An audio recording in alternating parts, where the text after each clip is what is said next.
Permettez-moi avant tout propos de me féliciter pour avoir été sélectionné parce que la sélection a été vraiment rude.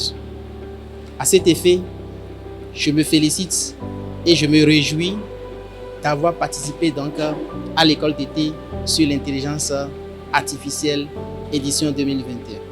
On ne finit jamais d'apprendre. Et celui qui estime qu'il a terminé d'apprendre, c'est celui qui est au cimetière.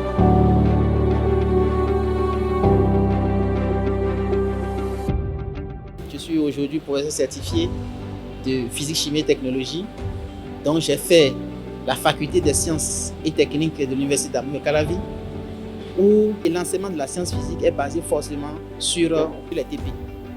Ce que j'ai vécu à la formation, il n'y a pas photo, il n'y a pas match entre les deux. Pendant les 4 semaines, nous avons donc conçu des machines capables de simuler l'intelligence humaine, de simuler les traits humains et de réfléchir, de faire un raisonnement humain, mais cette fois-ci à très grande échelle. En gros, la formation m'a permis de faire donc de la programmation. Non seulement nous avions gagné du côté de la programmation et consorts, mais également il y a le côté éducation. Quand on parle de intelligence artificielle, vous savez, aujourd'hui, les gens peuvent l'utiliser à l'envers. Nous, en tant qu'enseignants, pour avoir participé à cette formation, on peut sensibiliser nos apprenants pour leur dire attention, ce côté, ce n'est pas bon.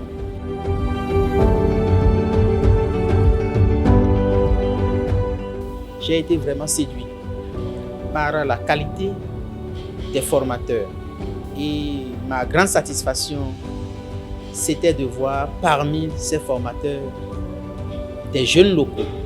Et je me suis dit, tiens, s'il y a donc des Béninois qui ont atteint ce niveau dans l'enseignement de l'intelligence artificielle, c'est vraiment heureux.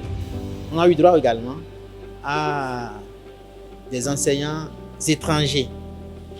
Et c'était vraiment des leaders de grandes personnalités d'Europe qui nous ont entretenus sur différentes thématiques.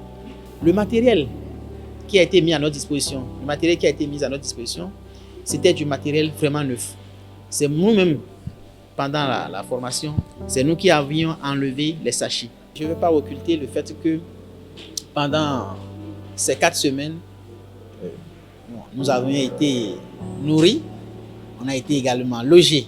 C'est vraiment à leur actif. Nourrir plus de 100 personnes pendant 4 semaines, les loger également, ce n'était pas chose facile. Ils l'ont fait, je leur tire vraiment un grand coup de chapeau.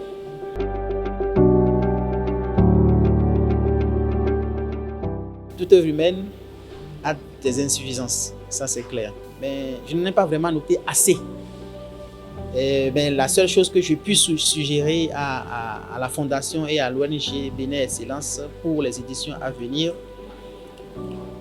pour moi, il y a certains parmi nous participants qui étaient déjà mollés dans la programmation. Il y a certains qui étaient venus pour la première fois en entendre parler. C'est vrai, en faculté, j'ai fait de la programmation brièvement en 4e année et c'était juste pour pouvoir avoir le diplôme et partir.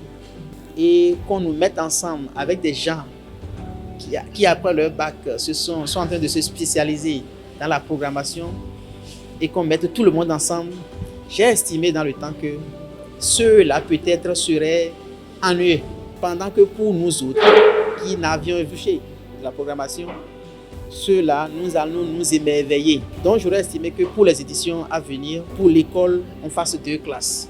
Une classe pour ceux qui sont déjà avancés et une classe pour ceux qui sont vraiment au niveau 0 de la programmation, du machine learning et de la robotique.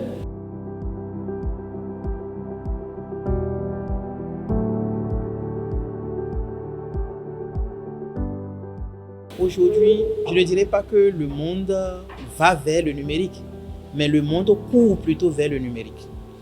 Et si notre pays se veut développer demain, il faut que la jeunesse qui est la relève prenne immédiatement le pas. Commence par marquer ses pas. Parce que demain, les pays qu'on va commencer par dire avancés ne seront plus ceux qui sont sous-développés, mais ceux-là qui, jusque-là, n'auront peut-être jamais entendu parler donc, de l'intelligence artificielle.